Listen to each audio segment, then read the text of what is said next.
1972, Iosip Ibrahim, eu visitei Ganimedes. Palavras do autor. Sei que muitos pensarão que minto, e exponho-me ao mais exacerbado ridículo ante o conceito vulgar daqueles que, seguindo a corrente do pensamento comum das pessoas sérias, não se atrevem a falar em público de assuntos que, ainda, não foram comprovados cientificamente por esse conjunto muito respeitável de sábios da terra que, igual a seus colegas de antigamente, somente aceitam os fenômenos produzidos por eles mesmos em seus próprios laboratórios e dentro de seus próprios métodos ou sistemas de investigação. Porém, ao escrever estas linhas, por estranhas que resultem a todos, limito-me a cumprir a promessa empenhada a um homem que me uniu a mais estreita e fraterna amizade. Um homem cuja sinceridade e conduta correta pude apreciar desde os dias distantes do colégio, que me narrou os fatos a que vou me referir, dando-me provas irrefutáveis de sua veracidade, antes de abandonar este planeta para ir viver em outro astro longínquo de nosso sistema solar. Já não me importa a risada debochada de muitos, nem a piedosa ideia daqueles que pensam que perdi a razão. Cumpro a palavra dada ao homem que foi para mim um irmão, e declaro, com todo valor ante o escárnio, que os fatos extraordinários motivo desta narração não têm sido fruto de uma mente alucinada, nem produto de uma fantasia de escritor, senão a realidade crua e tangível, assombrosa é certo, porém vivida conscientemente por um homem desta terra que hoje se encontra, muito longe, no cosmos. Iosip Ibrahim, eu visitei Ganimedes. Primeira parte. Capítulo 1. A visita do OVNI. Fui amigo de Pepe desde criança, permitam-me guardar respeitoso silêncio sobre seu verdadeiro nome. Crescemos juntos, e juntos passamos também as etapas da adolescência, da juventude fogosa e alegre, e da maturidade descansada de homens comuns amantes da vida caseira, dessa vida modesta e simples que levam neste mundo milhões de seres da classe média. Ambos, igualmente, podemos desfrutar de uma educação esmerada para assegurar uma vida cômoda e respeitável que, sem estar isenta das lutas e problemas comuns à maioria, nos permitiu formar lares dignos. Pepe e eu tivemos a sorte de encontrar boas esposas, compreensivas, diligentes, e ainda que ele não chegou a ter filhos, como eu, desfrutou de 30 anos de vida conjugal verdadeiramente feliz. Com trabalho e honradez conseguiu reunir o necessário para agraciar sua esposa com os elementos suficientes para uma vida tranquila. Nos últimos anos de seu matrimônio gozaram da comodidade de uma casa própria, circundada por amplo e formoso jardim. Assim chegou o momento que o destino dispôs a separação dos dois cônjuges. Uma noite, de maneira intempestiva, deixou de bater o coração de sua doce companheira, e desde esse instante a vida deste meu amigo mudou por completo. Sempre fora aficionado ao estudo de temas profundos. Conhecia a fundo a psicologia, a filosofia e a metafísica. A maioria das vezes, dedicava muitas horas à investigação do passado da humanidade e à resolução de problemas relacionados com a vida e com o cosmos. A morte de sua esposa, depois dos primeiros dias do impacto fatal, se havia trancado em casa, em meio de suas recordações e seus livros, sendo para mim tarefa tremenda conseguir tirá-lo, de tempos em tempos, para procurar-lhe alguma distração. Transcorreram vários meses desde o sepultamento de sua senhora, e nossa amizade, cada vez mais estreita e mais íntima, fez que nos víssemos e passássemos juntos muitas horas todos os dias. Chegou a ser companheiro frequente de mesa dos meus, e meus filhos se acostumaram a tratá-lo como o tio Pepe, e a esperar sua chegada com grande interesse, porque sempre tinha alguma história amena e divertida para contar. Assim iam as coisas, isto faz apenas 2 meses, surpreendeu-nos então, não receber sua costumeira visita. Esperamos até tarde para almoçar, e como não chegasse, telefonei repetidas vezes para sua casa, sem obter resposta.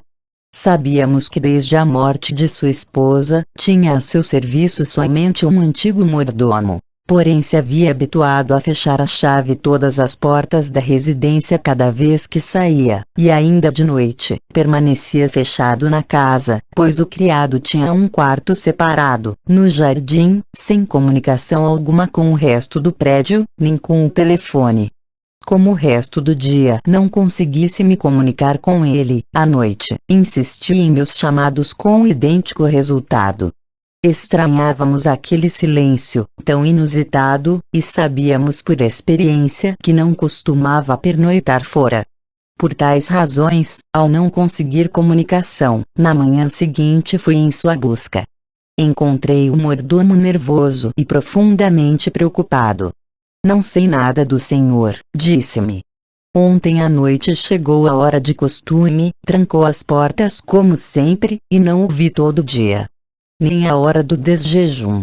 Tampouco, não abriu as portas em nenhum momento. Guardei silêncio. Uma suspeita percorreu minha mente. Busquei em meu chaveiro as chaves que Pepe me dera pouco antes de sua esposa morrer. Nessa ocasião me havia dito: toma-as para que possas entrar quando quiseres. Se alguma vez eu não abrir as portas como todos os dias, faz tu por mim. E se me encontrares morto, cumpre as indicações de um invólucro lacrado que há na caixa central de meu escritório. Com tais pensamentos, ingressei na casa acompanhado pelo criado. Tudo estava em perfeita ordem. Inclusive a cama não havia sido desarrumada, porém o cobertor enrugado denotava que o corpo de uma pessoa havia repousado sobre ela sem levantar as cobertas. Junto ao sofá, o cinzeiro estava cheio de pontas de cigarros. Compreendia-se que esta noite esteve fumando muito. Porém nenhum indício de seu paradeiro. Cada vez mais intrigado, depois de procurar por todas as partes na esperança de achar algum papel, alguma nota que pudesse lançar luz sobre seu estranho proceder, tão fora de sua conduta diária, telefonei às pessoas com quem houvesse a possibilidade de saber algo. Ninguém o havia visto desde dias antes. Enquanto o mordomo assegurava haver falado com ele aquela noite, sem haver notado nada estranho em suas palavras ou atitudes. Eu não sabia o que pensar. Conhecendo intimamente o caráter e os hábitos de meu amigo, não podia aceitar a ideia de uma aventura romântica ou sexual, especialmente naquelas circunstâncias, pois o mordomo assegurava haver visto às 6 a luz de seu quarto até meia-noite, hora em que foi dormir. Por outra parte, a casa dista muito da cidade e o único meio de comunicação com ela é pela avenida central, e a pista a Monterrico em automóvel. E Pepe não havia tirado, sequer, seu carro da garagem. Caminhávamos pelo jardim, tratando de encontrar soluções lógicas para tão estranho desaparecimento, quando reparei em certos detalhes que, no princípio, não chamaram minha atenção. Na parte central daquela superfície coberta de grama, sobre uma extensão de uns 15 a 20 metros de diâmetro, aparecia erva queimada em um amplo círculo em cujo centro se apreciava, também, as marcas do amassamento deixadas por algum artefato grande e suficientemente pesado como para imprimir sobre o solo 4 grandes furos. Quem fez isto? Perguntei a um mordomo. Não sei, senhor. Desde quando estão estas marcas aqui? Não sei, senhor. É a primeira vez que as vejo. E essa erva queimada? Eu não a queimei, senhor. E seu Pepe? Não o creio, porque faz muito que não vem ao jardim. Olhei longamente o homem em silêncio. Estava nervoso, porém falava com franqueza. Conheço-o de anos, e sempre foi sério e honrado. Dávamos voltas em torno daquelas misteriosas marcas e cada vez resultava mais confuso e enigmático tudo aquilo. Haviam passado 2 horas desde minha chegada. Tinha assuntos urgentes por atender na capital e optei por regressar a Lima. Desta vez, antes de abandonar a casa, fechei com chave todos os compartimentos interiores, deixando aberta a comunicação com o telefone, e dei instruções ao mordomo para comunicar-se diariamente comigo caso Pep tardasse em regressar. Pelo trajeto, durante a meia hora que se emprega desde Monterrico até Lima, tratava de alinhavar meus pensamentos e encontrar uma resposta lógica do que estava sucedendo. Minha intimidade com Pepe, que não tinha segredos para mim, fazia-me presumir que se houvesse pensado em algum plano preconcebido, alguma coisa me haveria deixado perceber. Não obstante, nada houve em sua atitude diária que eu pudesse relacionar com o que estava sucedendo. E se essa noite houvesse saído normalmente de sua casa, haveria necessitado do carro, que permanecia guardado na garagem. Era válido supor, em todo caso, que outra pessoa, ou pessoas o houvessem recolhido. Porém isso não podia ter sido senão depois da meia-noite, porque o mordomo assegurava estar desperto, escutando o rádio até essa hora, e que antes de dormir havia visto acesas as luzes do dormitório de Pepe. Se passada essa hora alguém o houvesse buscado, teria que fazer soar a campainha da porta exterior do jardim, e essa campainha se comunica diretamente com o aposento do mordomo.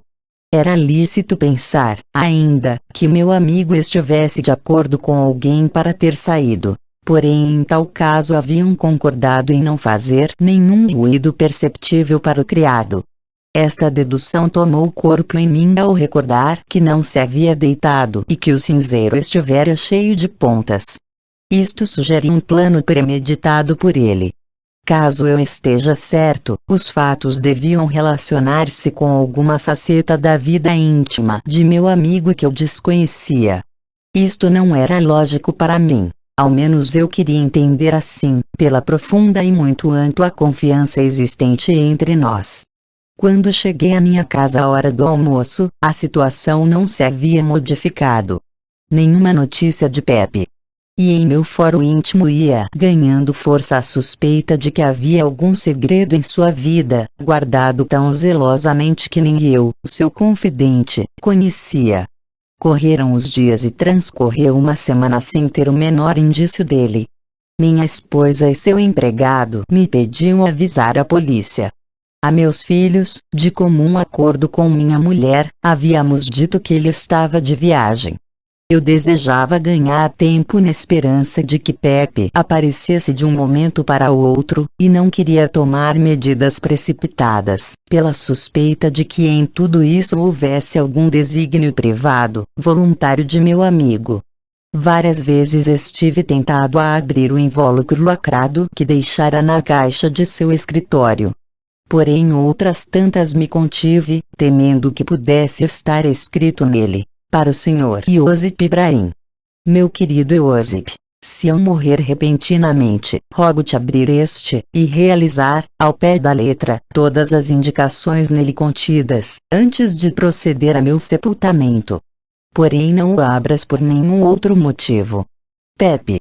Estas enigmáticas palavras iam firmando em meu foro íntimo a convicção de que existia um ato voluntário, um determinado propósito só conhecido por ele e por aqueles que, forçosamente, tiveram que participar de sua sigilosa saída. Por tais razões voltei a opor-me a que se tomasse medidas policiais ou de outra ordem. Porém, quem podia ser a pessoa, ou pessoas participantes de tão misterioso proceder? Com toda a prudência, e sem dar a conhecer os verdadeiros motivos, indaguei entre todas as amizades comuns, relações comerciais e de toda a ordem, sendo negativas quantas investigações fizesse. Ninguém sabia nada de Pepe.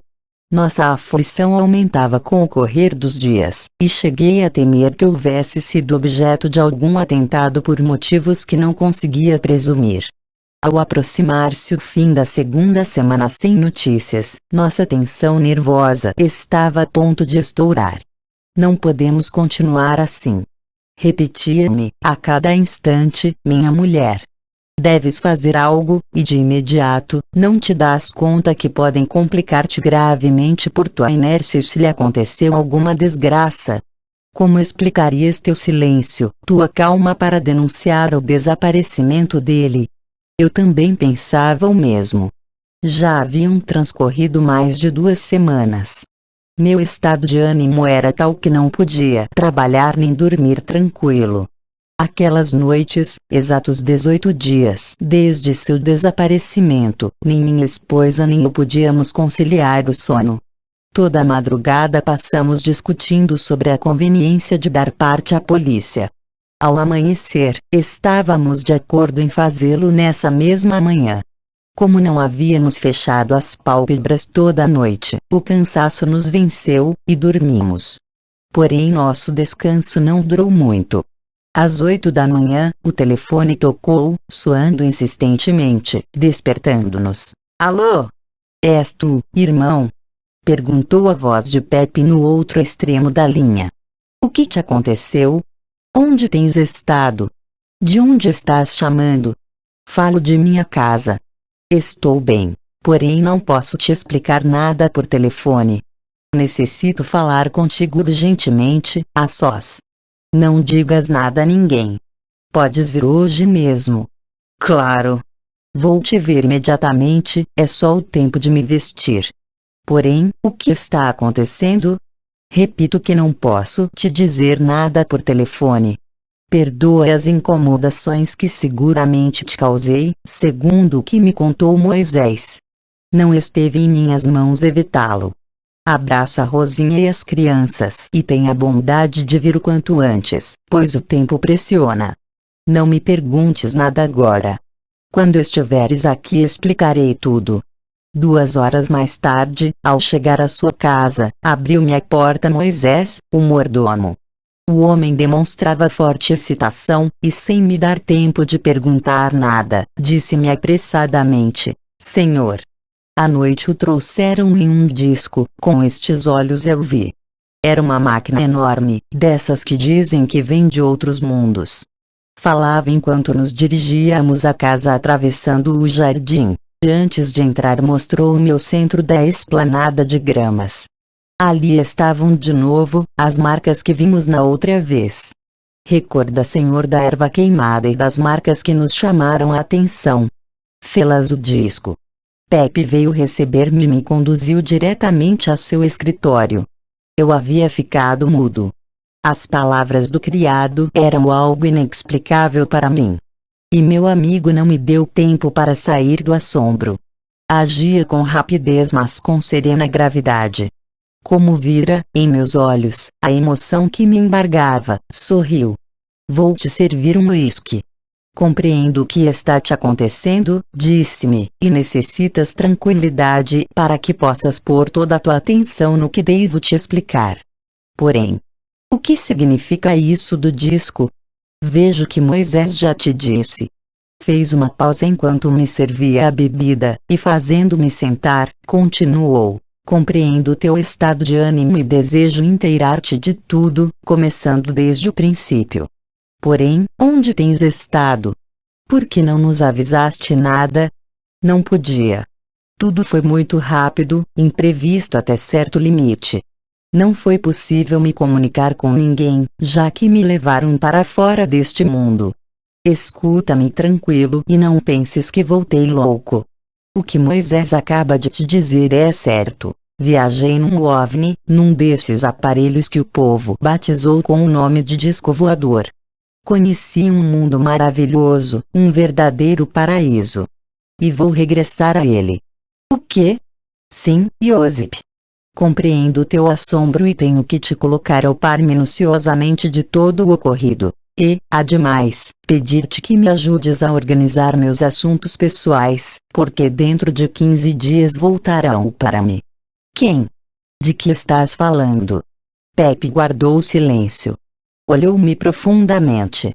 Em seus olhos vi um brilho estranho, uma expressão desusada nele. Seu olhar parecia penetrar até o mais fundo de minha consciência, e senti a rara impressão de que, através desse olhar, uma voz me falava com palavras inaudíveis, mas que podia entender no mais profundo de meu ser e que me dizia: espera, escuta-me com toda a atenção. Abriu a caixa de seu escritório e extraiu o invólucro lacrado. Recordas isto? Confirmei com a cabeça. Ele abriu o invólucro e, extraindo um volumoso pacote de documentos, continuou: vais conhecer, agora, o que te pedi para fazer no caso de minha morte.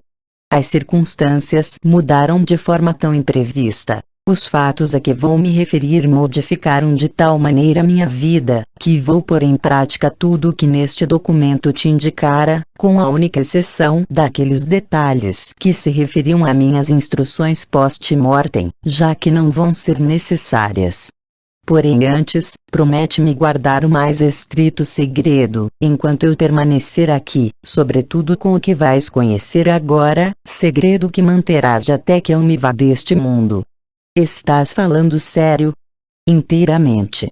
E por isto te peço que guardes o mais absoluto silêncio sobre tudo o que vais conhecer e sobre os passos que ambos temos que dar nestes dias.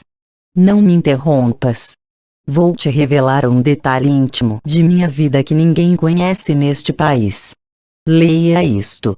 Alcançou-me um documento que havia extraído do invólucro. Era algo assim como um diploma, escrito em linguagem que eu não conhecia, e adornado com estranhos símbolos e figuras orientais. Está escrito em sânscrito, disse-me, e é o título de admissão numa antiquíssima ordem esotérica secreta, a que pertenço já há mais de 30 anos. Tu já sabias de meus estudos filosóficos e metafísicos. Porém nunca pude revelar-te que esses estudos estavam tão adiantados que eu havia chegado ao domínio de conhecimentos, o desenvolvimento de faculdades que muito poucos possuem neste mundo. Desde a morte de Marita me propus investigar, nesse terreno, o enigma apaixonante dos OVNIs. Tinha referências especiais acerca deles e, baseado nos poderes adquiridos em meu longo adestramento esotérico, iniciei a tarefa de descobrir a forma de comunicar-me com os seres que os dirigem. Depois de muitos meses de esforço, consegui uma primeira comunicação mental, que logo se repetiu, telepaticamente, de maneira mais convincente e positiva. Pude chegar a captar uma mensagem inteligível e, também, uma conversação concreta e plenamente satisfatória.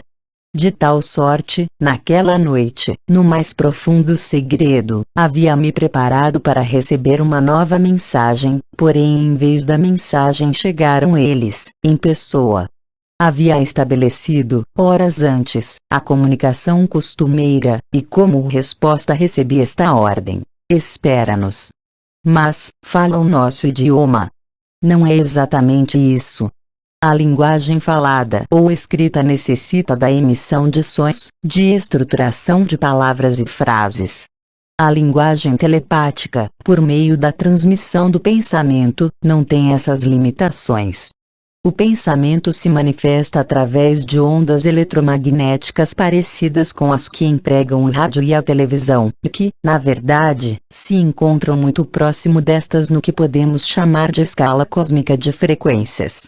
Nosso cérebro, e todo o sistema nervoso, podem ser comparados com um sistema transmissor-receptor, de uma sutileza e qualidade bem superiores a todas as máquinas criadas pelo homem.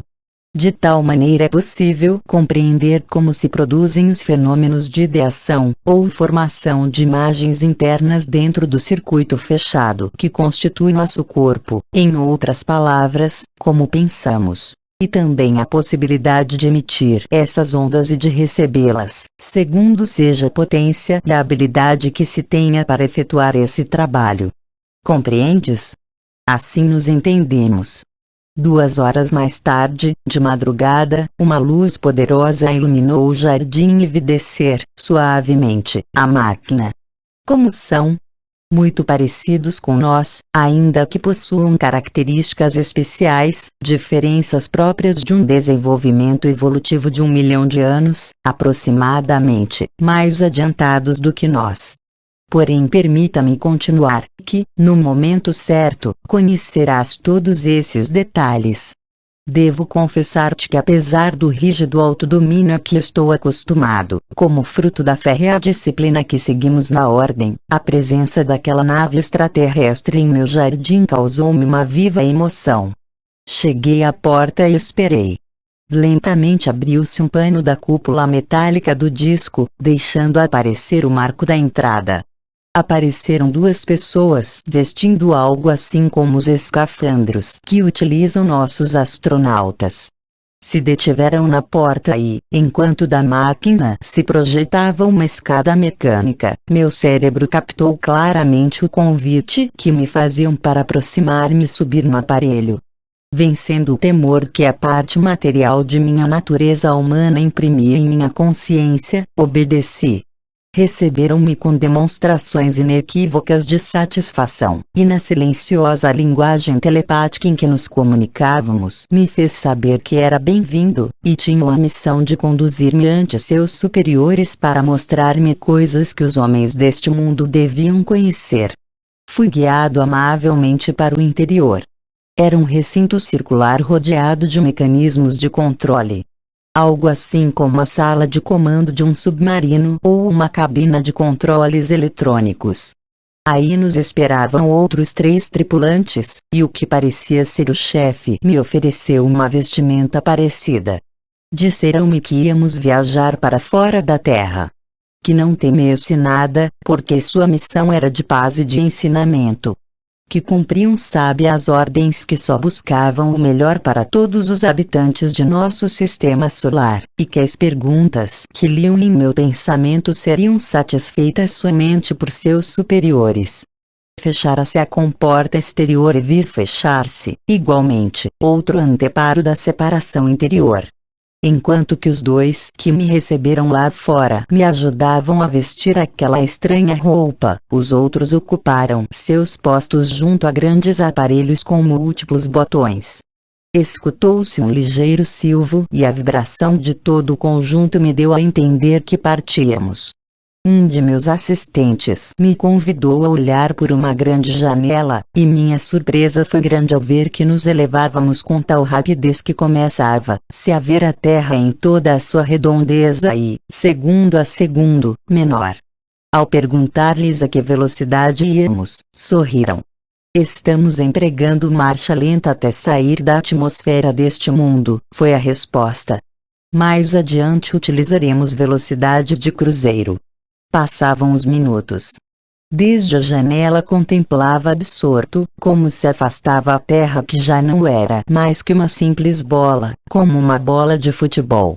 Em seguida um novo silvo e uma trepidação mais forte me fizeram notar que a velocidade aumentava, o espaço que nos rodeava, fora do aparelho, era negro, enfeitado com diminutos pontos luminosos. Em curto espaço nosso planeta estava se convertendo em um daqueles pontos longínquos, e não pude deixar de sentir um calafrio em todo o meu ser. Meus 2 companheiros me observavam, e um deles pôs a mão em meu peito. Experimentei a sensação de que circulava por minhas veias uma força estranha, algo como o efeito de um estimulante cardíaco, como nos casos de choque. A sensação de fraqueza desapareceu e minutos depois me sentia reconfortado e sem nenhum temor. Convidaram-me a sentar em um dos raros, porém, muito confortáveis assentos que havia no recinto. Todo o conjunto tinha aspecto metálico, mas nos lugares de contato com o corpo era de uma suavidade e plasticidade superiores a qualquer outro material que eu conhecera. Consultei meu relógio e vi que havia transcorrido 1 hora desde a partida. Enquanto descansava, tratei de calcular a distância que nos separava da Terra, que era somente como um grande astro brilhante no espaço, e meu assombro não teve limites ao me dar conta que devíamos nos encontrar a muitas centenas de milhares de milhas. Os tripulantes estavam dedicados a observar os mecanismos de controle, e poucos minutos mais tarde me chamaram à janela. Frente a nós, ainda muito longe, distinguia-se uma luz celeste que aumentava rapidamente. Essa é nossa base, disseram-me. Ao mesmo tempo notei que o aparelho diminuía sua velocidade. O foco luminoso aproximava-se vertiginosamente. 2 minutos e já pude ver, claramente, algo como uma enorme bola brilhante que, à medida que fomos nos aproximando, mostrava os contornos de uma gigantesca estrutura metálica esferoidal.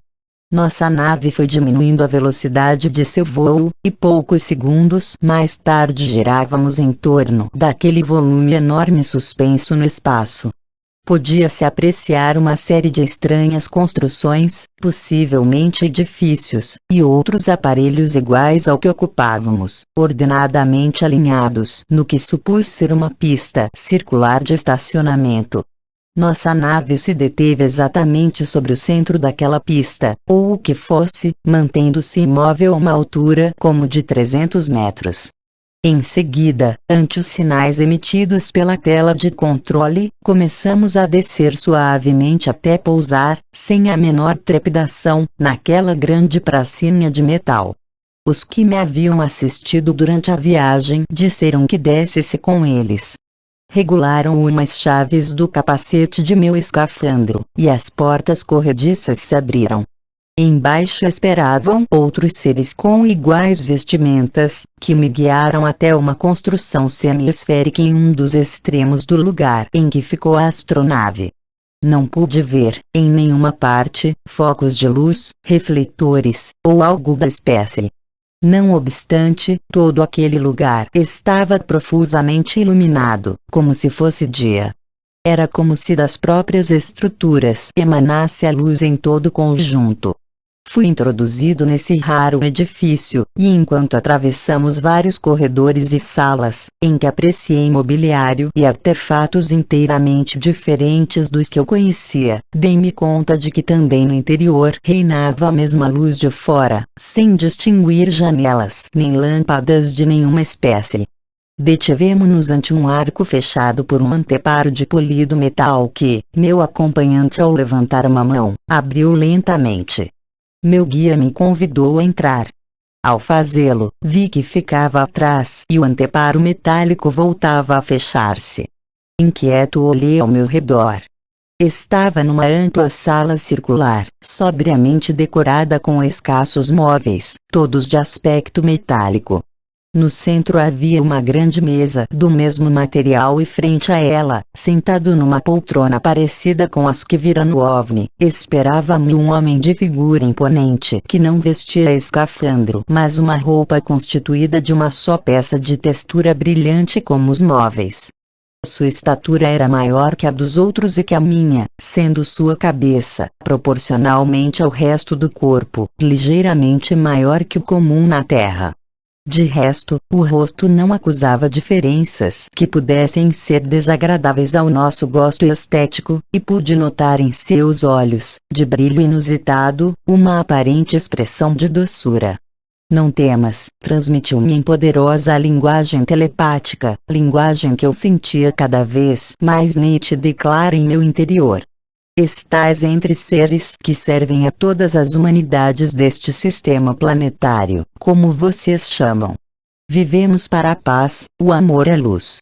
Temos recebido tuas mensagens e analisado teus pensamentos.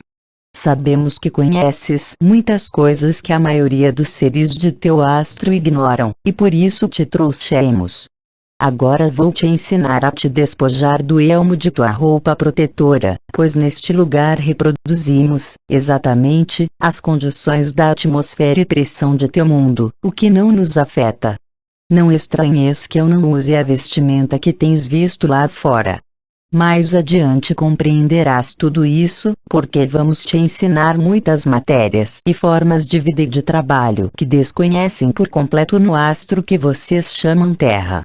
Levantou-se, e com um gesto paternal me ajudou a tirar o capacete do escafandro. Com efeito, a atmosfera e a temperatura naquele recinto não deixavam pensar que estivéssemos a distância tão enorme de nosso planeta. Ainda mais, notei que meus pulmões se dilatavam e que todo o meu corpo recebia como que um banho balsâmico e reconfortante. Ia formular algumas perguntas, mas meu interlocutor se adiantou, respondendo ao meu pensamento. Somos uma raça muito antiga, que chegou ao grau de evolução que hoje alcança tua humanidade quando teu mundo ainda não era habitado por seres inteligentes. E nosso reino se encontra nos confins deste sistema de astros que vocês denominam sistema solar. Tu vais visitá-lo e verás que já se acham nele outros homens de teu mundo. Descansa aqui. E mostrou-me um objeto parecido com uma mesa baixa e plana, porque dentro de uma hora do tempo que tu conheces empreenderás a viagem a nosso reino. Sorriu levemente e saiu. Ao reclinar-me em tão estranha cama senti que aquela superfície moldava-se com perfeição a meu corpo, adaptando-se às diferentes posturas que tomasse, e ao mesmo tempo, sentia-me envolvido por uma tênue corrente de ar, ou do que fosse, de sutil perfume, que gradualmente me levou a um profundo sono. Capítulo 2.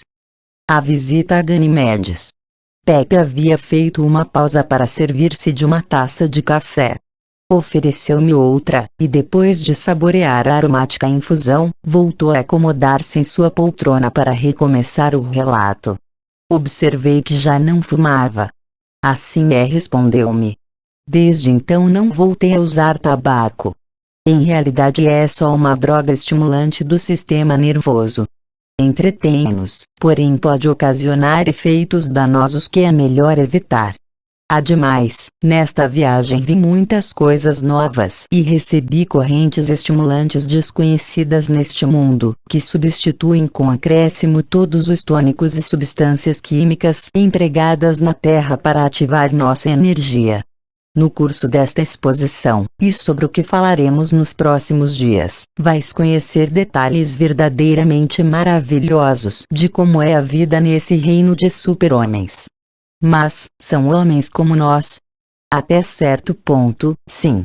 Já te disse, não obstante, que possuem algumas características diferentes, devidas ao grande adiantamento evolutivo que eles têm comparados a nós. Não esqueças que sua civilização é 1 milhão de anos mais antiga que a nossa, e nesse vasto período chegou a possuir 2 sentidos a mais que o homem deste mundo. O sexto, que na Terra só está em embrião em alguns, muito poucos, mas em todos eles é comum através de órgãos perfeitamente desenvolvidos. A glândula pineal em seu cérebro é quase o dobro da nossa, e no deles se encontra conectada com a pituitária por um filete nervoso, diferente da nossa, que permite possuir a clarividência, esse terceiro olho, a que se referem os orientais, como sexto sentido, comum e natural. Ademais, em seu cérebro, maior e mais desenvolvido que o nosso, existe um pequeno bulbo, desconhecido por nós, colocado entre o bulbo raquidiano e a pituitária, bulbo que em alguns deles, os mais adiantados, é a sede de um sétimo sentido, ou seja, da palavra criadora, ou verbo, poder para atuar sobre a matéria pelo som, utilizando as vibrações sonoras como força transformadora e reguladora. Por isso aqueles super-homens já não usam a linguagem falada. Não a necessitam, já que seu sexto sentido e sua grande potência cerebral e mental permitem a comunicação pela leitura, ou captação direta, do pensamento e pelo uso da telepatia. Seu órgão da voz utilizam unicamente para determinados efeitos. Para produzir ou destruir fenômenos materiais, para influir à vontade sobre os elementos, e para construir objetos, dirigindo, alterando ou regulando, com o concurso de outras forças cósmicas, o processo atômico e molecular das substâncias. Seu conhecimento e poder sobre a natureza e o cosmos são tão avançados que muitos dos fenômenos considerados como milagres entre nós, são fatos naturais e correntes em seu mundo. Tu recordarás haver-me ouvido explicar, outras vezes, que a matéria é única, uma só em sua essência, e que todas as formas conhecidas por nós não são mais que transformações, mudanças, modificações do funcionamento atômico e molecular de seus sistemas, em cada corpo ou em cada elemento. Daí o fato, já comprovado na Terra, da possibilidade de transformar uma substância em outra, modificando sua constituição atômica. Portanto, quem conheça as leis que regem as relações entre a energia e a matéria, e possua os meios, ou o poder, de fazê-las funcionar à vontade, está em condições de operar toda a classe de fenômenos, em relação direta com os alcances de seu poder e de sua ciência. Pepe fez outra pausa. Bebeu alguns goles de café, e continuou. Tudo isto e muito mais te explicarei no curso destes dias em que teremos que estar juntos a maior parte do tempo. Devo preparar todos meus assuntos para não deixar aqui nada pendente. Inteira-te deste outro documento.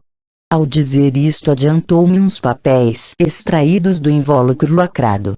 Eram seu testamento. Nele doava-me na íntegra seus bens, excetuando os fundos que possuía no banco, os quais me pedia empregar na quitação de uma série de obrigações. Preparei tudo isso presumindo um caso de morte repentina. Agora teremos que fazer algumas pequenas modificações. Eu pagarei, pessoalmente, minhas dívidas e atenderei todas as obrigações que ainda tenha. E ao mesmo tempo, faremos a transferência desta casa, do automóvel e de todos os meus pertences em móveis e utensílios, para ti e para os teus. Aquele encontro absurdo. Pepe. Que razão há para que insistas em um propósito de tal natureza? Já te disse que, dentro de 15 dias, regressarão para mim, mas, que loucura é essa? Não é loucura. Iosip. Vou deixar a terra voluntariamente, e não serei o primeiro nem o único. Já vivem lá vários homens dos nossos.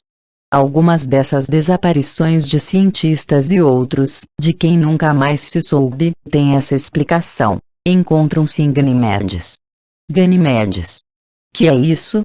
É o nome que nossos astrônomos dão a esse mundo. A segunda em tamanho das maiores luas, ou satélites naturais, do planeta Júpiter. Mas Júpiter está a uma enorme distância. Sim, a mais ou menos 760 milhões de quilômetros de nós. É um astro de tamanho maior que o planeta Mercúrio. Mais ou menos da metade do tamanho da Terra, sendo sua constituição física e química bastante similar à nossa. Porém a civilização que encontramos lá é bastante diferente, há uma distância tão grande entre ambas, que bem poderíamos dizer que é um verdadeiro paraíso. Não consigo compreender-te. Como podes ter ido e voltado a um astro que está a tantos milhões de quilômetros, em apenas 2 semanas e meia, se para ir e regressar à Lua que está quase que pegada a nós, demora uma semana? Pepe sorriu. Olhou-me com uma expressão na qual senti muito de paternal condescendência, e de forma lenta, sentenciosa e grave, continuou. Nossos sábios, nossos físicos e técnicos, nossos médicos e químicos, nossos políticos, juristas, homens de letras, de leis ou de religião, que até ontem se creram os únicos seres inteligentes em todo o universo, e que, ingenuamente, pensavam que a Terra, uma simples gota d'água no ilimitado oceano da vida e do cosmos, era o único mundo habitado, terão que se convencer, brevemente, de que são como simples estudantes do primário se os comparamos com os habitantes de Ganimedes. Eles chegaram a construir máquinas capazes de alcançar velocidades incompreensíveis para nós, velocidades próximas à da luz. Deves saber que a viagem, desde a base no espaço a que me referi antes e seu mundo, durou só 3 dias e 4 horas. Meu assombro não me permitiu articular palavra. Pepe tomou mais café, e continuou. Quando chegamos, encontrei um país de rara beleza. Um mundo com marcados contrastes em seu físico, porém com uma vida que é expressão da paz e da harmonia, em graus impossíveis de comparar com qualquer coisa conhecida na Terra. Durante a viagem, havia sido submetido a um tratamento de adaptação que me permitia, depois, poder respirar e me mover nesse ambiente sem o escafandro. Da máquina que nos conduz através do espaço, fui transferido, por uma espécie de corredor hermeticamente isolado do exterior, a um recinto bastante parecido ao que conhecera na base espacial. Ali permaneci outros 3 dias, segundo meus cálculos de tempo, conforme meu relógio, durante os quais me esterilizaram de todos os germes terrestres, completando-se o tratamento para minha adaptação à atmosfera externa. Enquanto estive naquele lugar, recebi a visita de um grupo de homens e mulheres de nosso planeta. Explicaram-me que haviam sido transportados em diferentes épocas, que estavam sendo educados e tratados cientificamente para estarem em condições de voltar à Terra no próximo século, quando as atuais circunstâncias hajam mudado e seja o momento de formar uma nova raça superior em nosso mundo. Recordarás, Josip, que te disse alguma vez que nossa civilização está chegando a seu fim, que estamos vivendo as profecias dos livros sagrados do Oriente e Ocidente. Já a humanidade terrestre está passando por tudo que a linguagem simbólica e alegórica da Bíblia prediz no Apocalipse de São João. Os tempos chegaram e nossa civilização agoniza. 3 dos cavalos alegóricos e funestos daquela profecia desataram sua fúria sobre nosso mundo. Por isso é que se está vivendo um caos tão horrível. Toda a humanidade está comovida pela mais absurda explosão dos baixos instintos, das paixões exaltadas, da mais cínica e desavergonhada exposição de seus vícios e de seus brutais apetites. Nunca, até hoje, havíamos assistido uma quebra tão completa dos mais altos valores do espírito. As normas elevadas de moral, de beleza e de harmonia, estão esquecidas, produzem risos e escárnio, toda marcha para sua própria destruição, num bestial alarde de materialismo egoísta, sádico e repugnante. Numa eclosão nefasta da barbárie e da luxúria, que esquece a beleza e o amor e só busca a efêmera e embrutecedora sensação do orgasmo e da orgia, em um ambiente invadido pelas drogas, pela violência e pelo crime. E assim marcham todos, como um rebanho furioso que se lança ao abismo.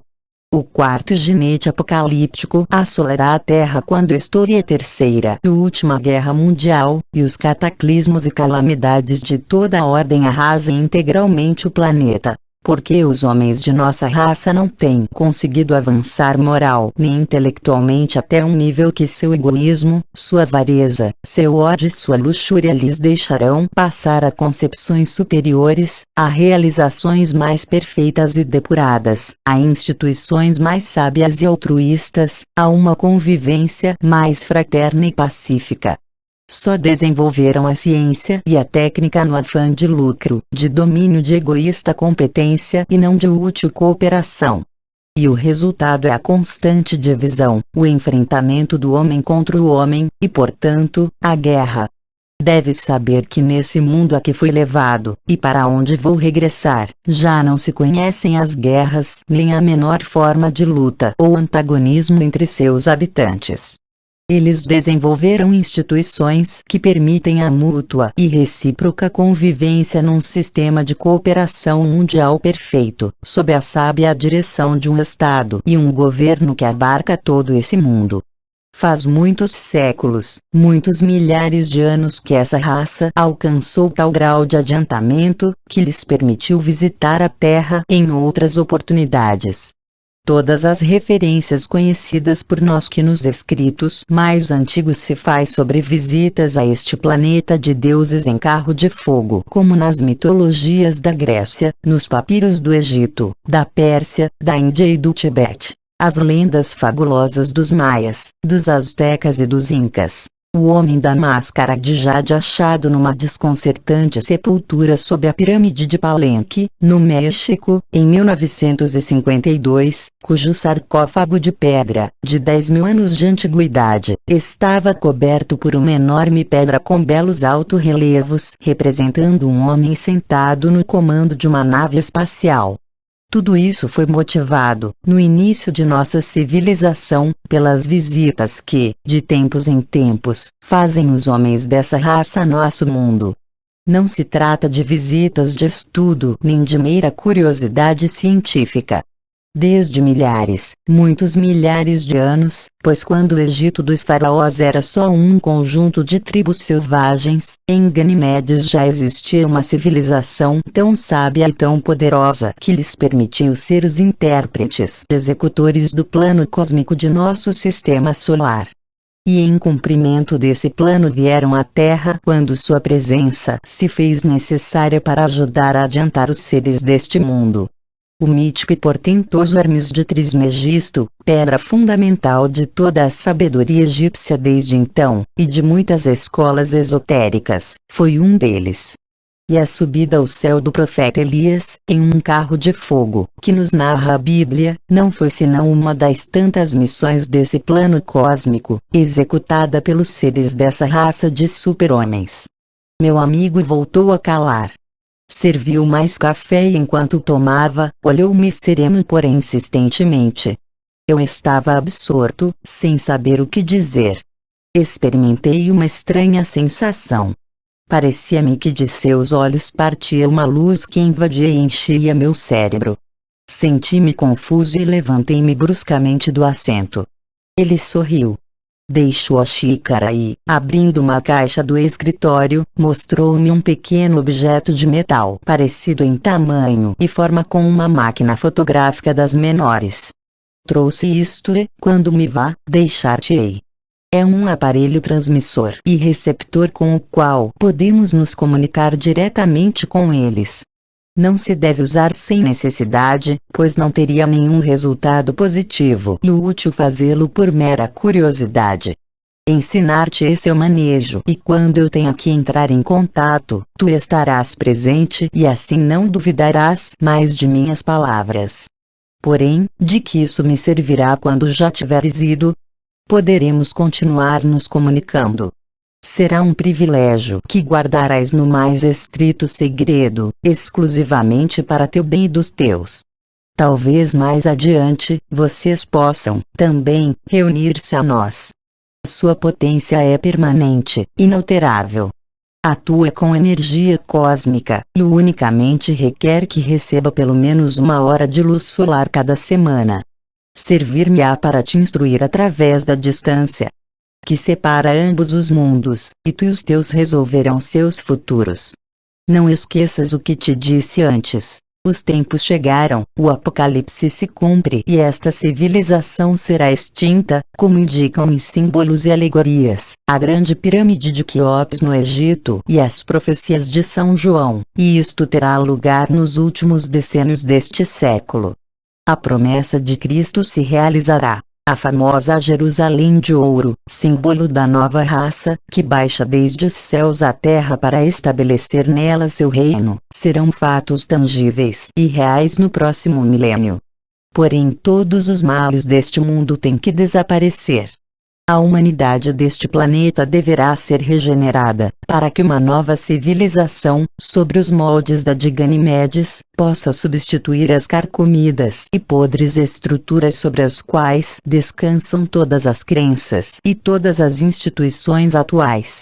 Como fênix, esta raça e esta civilização morreram para serem purificadas, redimidas, superadas, renascendo de suas cinzas nos albores de um mundo e de uma nova raça, cujos primeiros pais serão aqueles, homens e mulheres, escolhidos por seu grau de adiantamento, que são, efetivamente, os das brancas vestimentas do reino de que nos fala o Apocalipse e o juízo final, que vão ser levados, pouco a pouco, a Ganimedes, para regressarem, devidamente preparados, quando chegue o tempo de povoar a terra sob a direção amorosa e sábia de seus mestres desse mundo.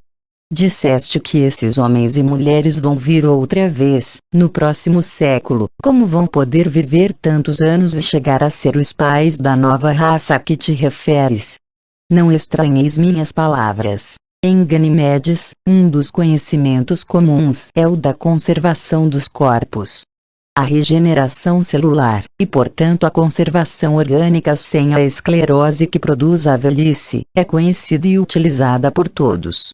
O segredo dos patriarcas bíblicos, que viveram vários séculos, é comum nesse mundo. Capítulo 3. A viagem.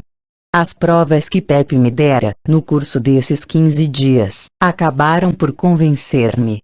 As maravilhas de que falava, diariamente, fizeram-me sentir, pouco a pouco, o desejo de conhecer também aquele verdadeiro paraíso.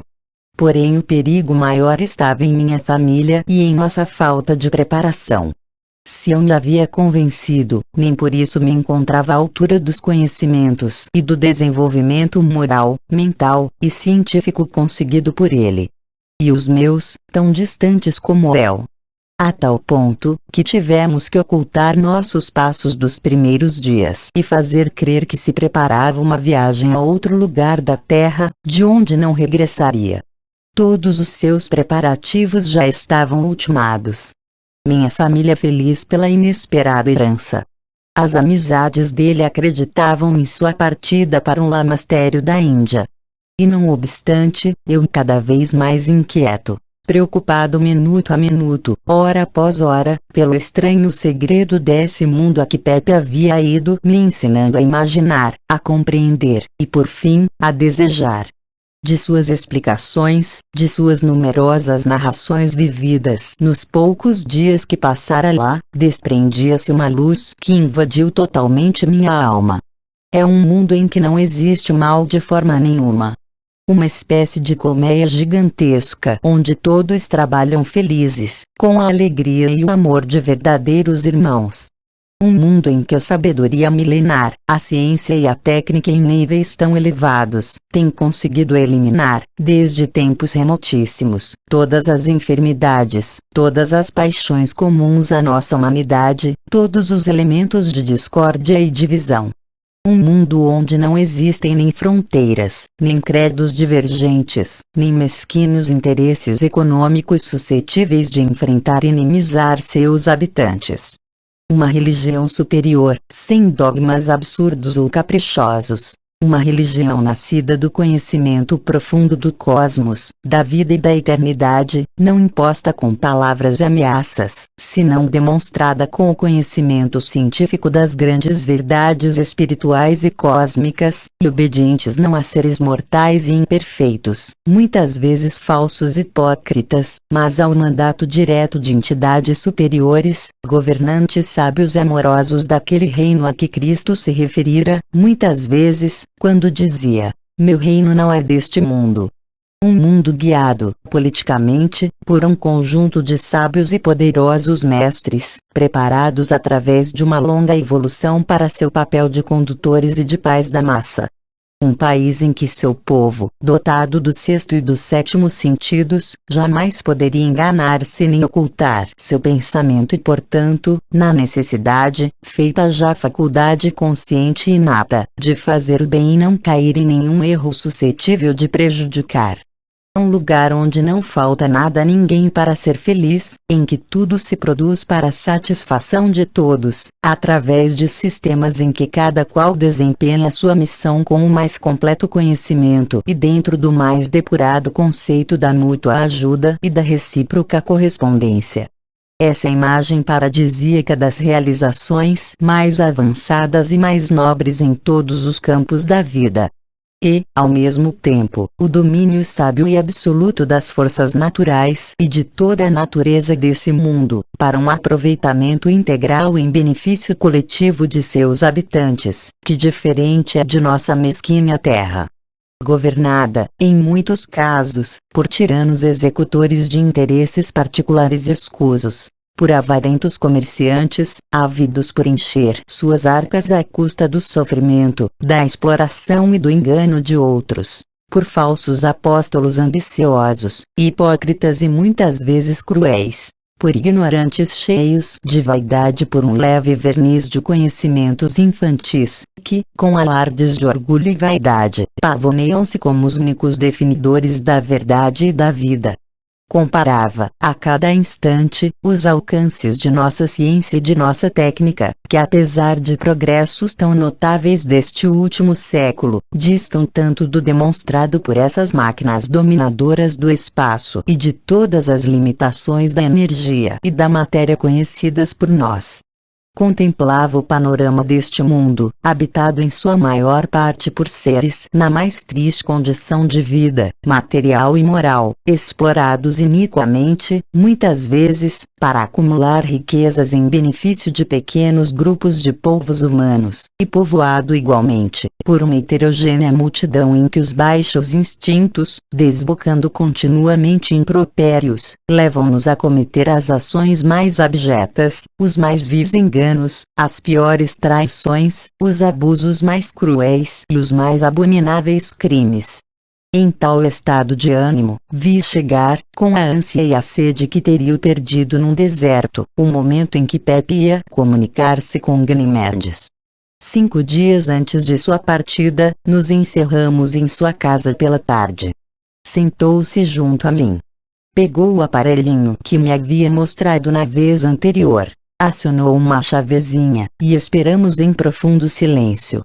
O mecanismo começou a emitir um ligeiríssimo zumbido, e na tela do transmissor, parecida com uma de nossas lentes fotográficas, apareceu um ponto luminoso que foi aumentando, segundo a segundo, até encher todo o espaço. Então, Pepe colocou seus dedos sobre um botãozinho, e vimos formar-se uma imagem, a princípio turva, depois cada vez mais nítida. Era o panorama de uma região que podia ser algum lugar da Terra.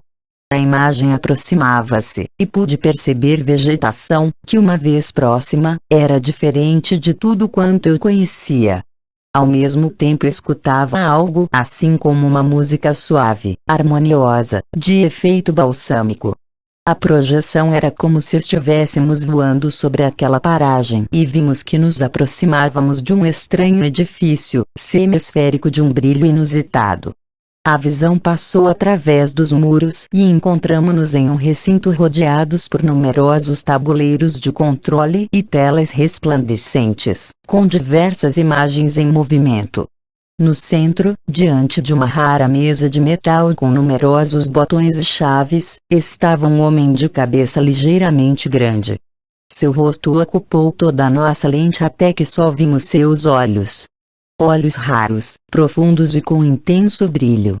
Vi que meu amigo concentrava fixamente sua vista naqueles olhos, e ao cabo de alguns segundos falou-me, sem afastar o olhar do aparelho. Disse-me que te saúde e que trates de concentrar tua atenção em seus olhos. Esforcei-me em fazê-lo. Aquelas pupilas pareciam emitir ondas que penetravam em meu cérebro. Nesse momento pensava se, algum dia, poderia chegar a conhecer tão maravilhoso mundo, e senti clara, positivamente, em meu interior, como uma voz que respondia: deixa-te guiar por teu amigo. Ele te ensinará o necessário, e quando tu e os teus estiverem preparados, poderão vir. Olhei Pepe que sorria. Fez-me sinal que me afastasse e voltou a concentrar-se em sua silenciosa conversação. Passaram alguns minutos. Pepe colocou-se ligeiramente atrás, e aqueles olhos voltaram a fixar-se nos meus. Tem fé, e até breve, pude captar nitidamente que me diziam. Meu amigo retirou a mão do aparelho. Apagou-se a imagem da tela e entre os dois desligamos a chavezinha. O que me dizes agora? Perguntou-me. Já não necessitava responder. Prometeu ensinar-me como e por que funcionava o aparelhinho, recomendando-me não mostrá-lo a ninguém, a não ser a minha mulher, quando ele já houvesse ido, e comunicou-me que tudo estava pronto para sua viagem. Perguntei se na noite de minha partida podes vir com tua família e se me autorizas a fazer para que creiam, e que possas ajudá-los na difícil tarefa de conseguir que te acompanhem, quando chegue o momento propício de afastá-los deste mundo. Pedi com insistência, porque o amor que tenho por eles impele-me a salvá-los dos terríveis tempos que se avizinham. Suas almas chegaram a nível de moral que permita adaptá-las a essa mudança de mundo. Porém requerem a preparação científica e os conhecimentos técnicos indispensáveis a tão formidável salto. Isso vamos fazer se vocês cooperarem. Em tal caso, nossa separação será por curto tempo.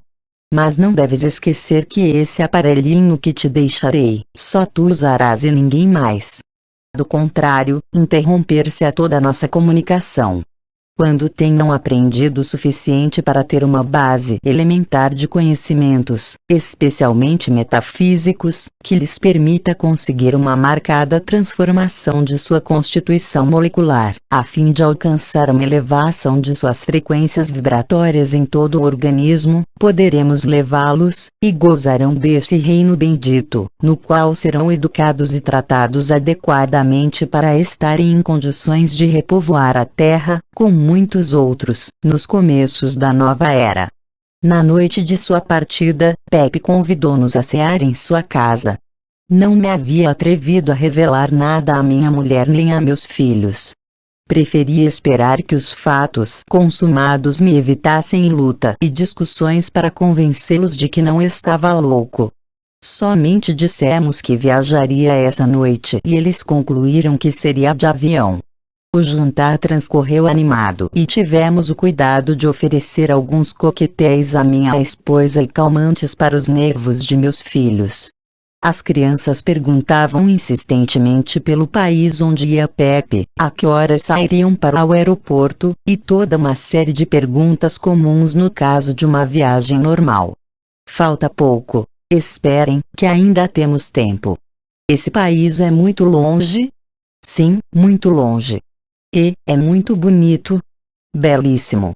Tudo o que eu possa dizer seria pouco em comparação com a realidade. E poderemos ir te visitar? Assim espero. Tudo o que vocês têm que fazer é se portar bem. Obedecer e querer muito a seus pais, e aprender tudo que o paizinho vai ensinar a partir de hoje. O tempo transcorria lentamente. A conversa girava em torno da suposta viagem à Índia. Pepe e eu trocávamos olhares inteligentes, e segundo se aproximava a hora marcada, meu nervosismo aumentava, apesar de que havia tomado, às escondidas, boas doses de calmante. Eram 2 da madrugada quando, pelas janelas da sala de jantar, vimos que o jardim se iluminava com uma potente luz que vinha do alto. Todos, menos meu amigo, avançamos para as janelas. Que luz é essa? Perguntaram todos em coro. Eu olhei para Pepe, que, impassível, permanecia em seu lugar. Tenham calma e não se assustem, disse, marcando as palavras, nas quais, não obstante, percebia-se profunda emoção. Vem por mim. Como? Dessa forma? Exclamou assombrada minha mulher. Sim, não temam nada nem se assustem com o que vão ver. São amigos, e chegou a hora de minha partida.